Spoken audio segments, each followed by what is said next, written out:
Adelante.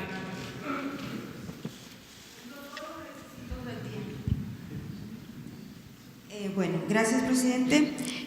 Yo soy reportera independiente, lo que no es nada fácil. Y mi pregunta es, ¿qué reporte tiene de los avances en el combate a la corrupción en los estados? Porque en el caso particular de Sonora, hay tres puntos que no permiten ver que se está haciendo algo en el combate a la corrupción allá. Y por lo que tengo indicios de otros estados, parece que está pasando lo mismo. Uno es el lento aprendizaje de los ciudadanos que hoy son funcionarios y que llegaron con el partido pues que hoy gobierna la presidencia. El segundo es la actitud de un gobierno estatal que se dedica a ponerles piedras en el camino más por cuestiones electorales rumbo al 2021.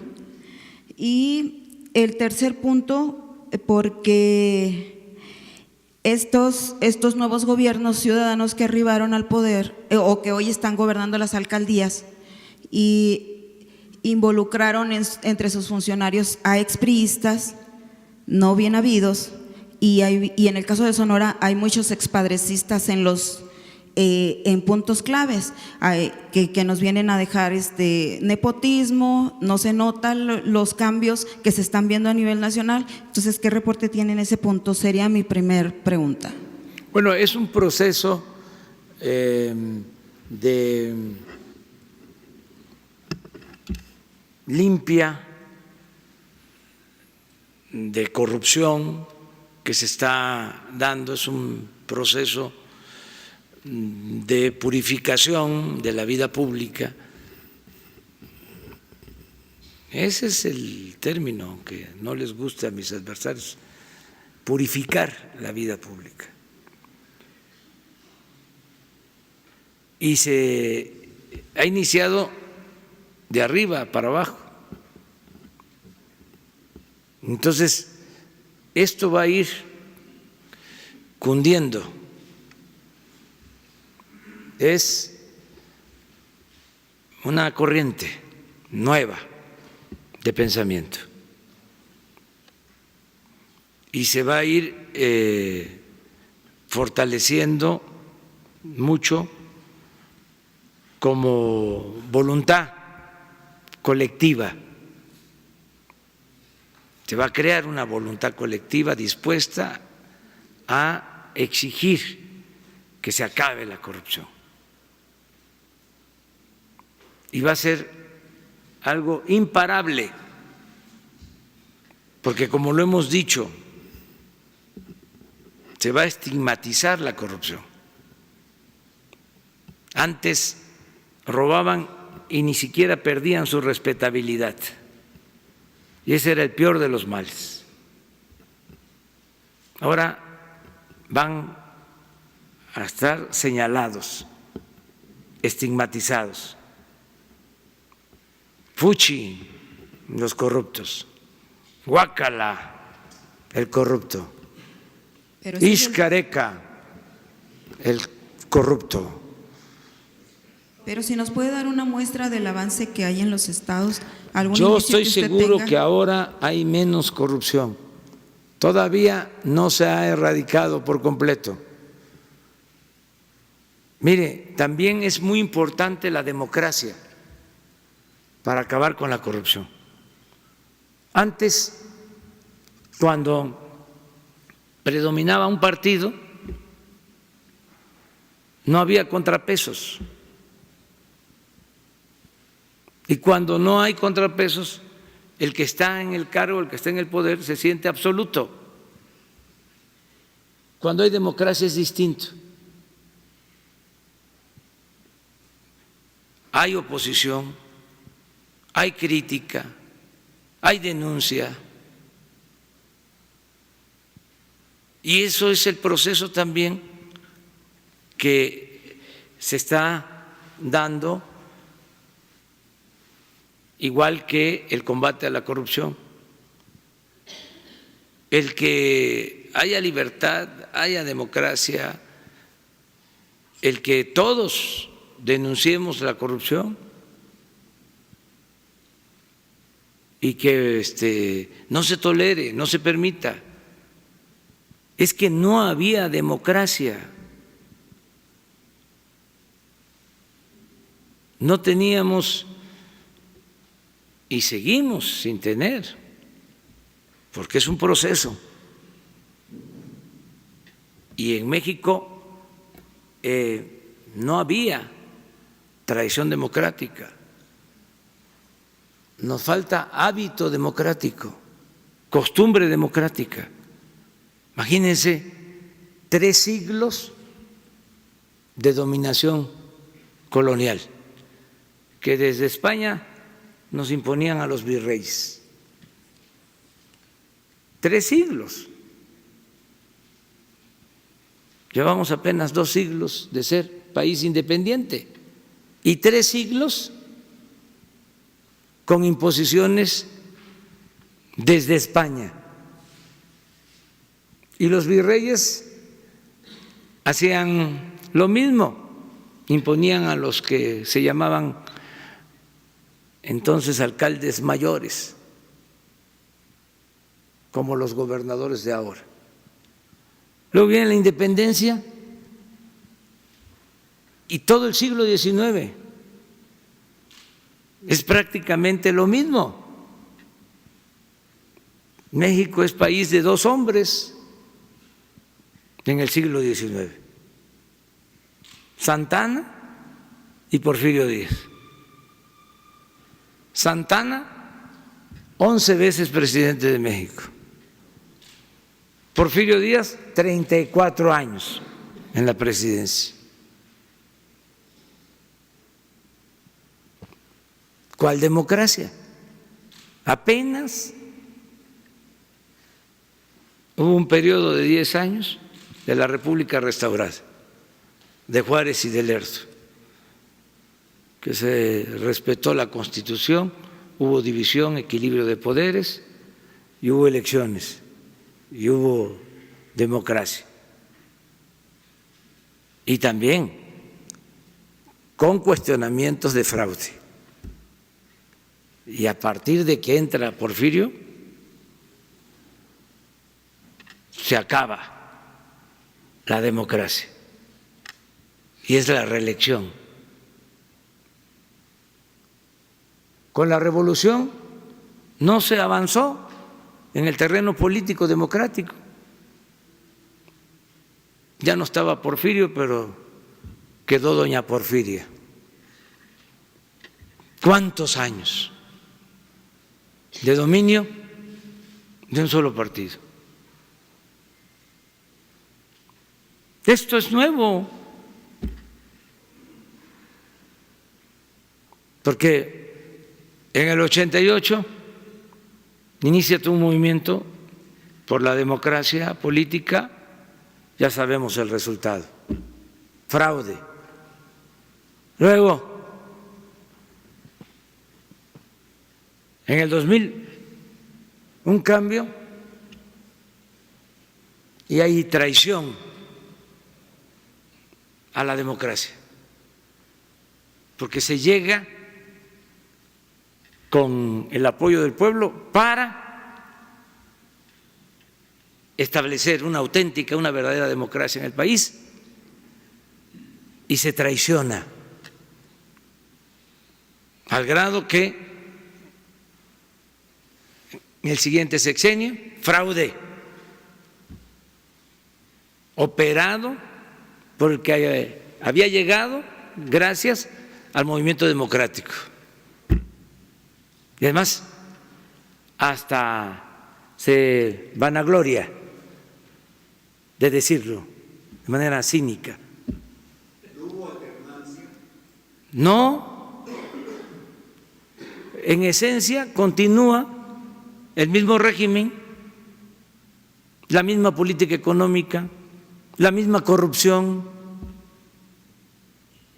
Es hasta ahora que estamos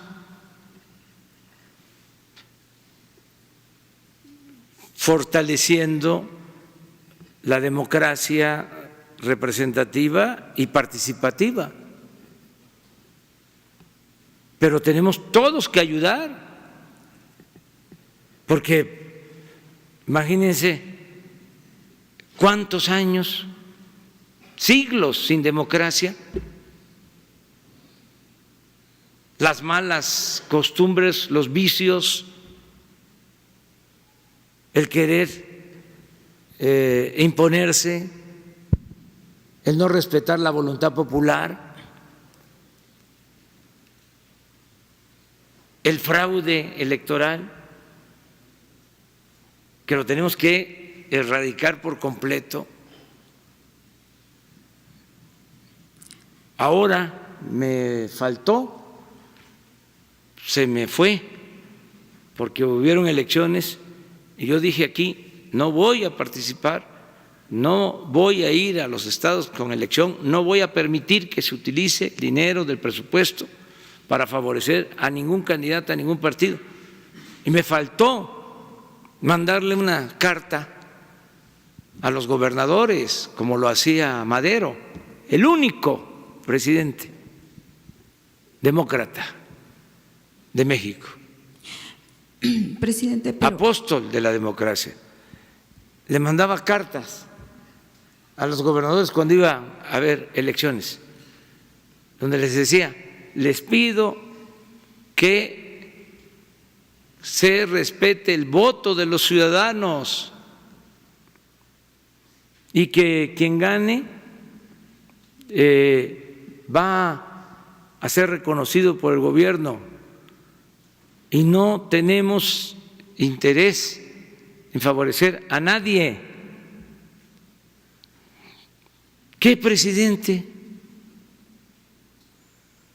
ha hecho eso?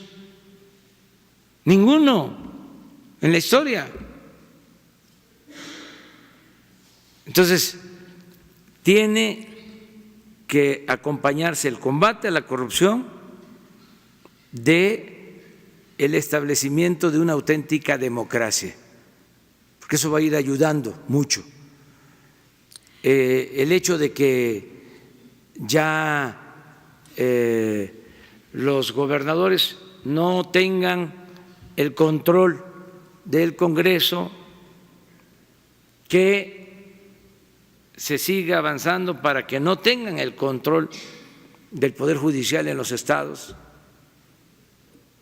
Pero la inexperiencia que tienen los nuevos diputados, muchos ciudadanos, permite que el gobierno del estado casi siempre se salga con la suya. Ahí van a ir tomando experiencia, y no es un asunto de experiencia, es un asunto de vergüenza. Bueno, también. Básicamente, no es que no sepan, cómo no van a saber. O que se dejen cooptar. Puede ser que no sepan qué conviene, pero saben perfectamente lo que no conviene. Eso lo saben muy bien.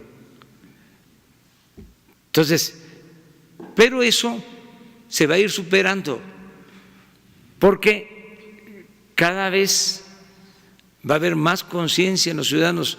Nosotros tenemos la dicha enorme de que el movimiento que triunfa es un movimiento de millones de mujeres y de hombres libres y conscientes. No es una vanguardia, son millones. Ese es el fenómeno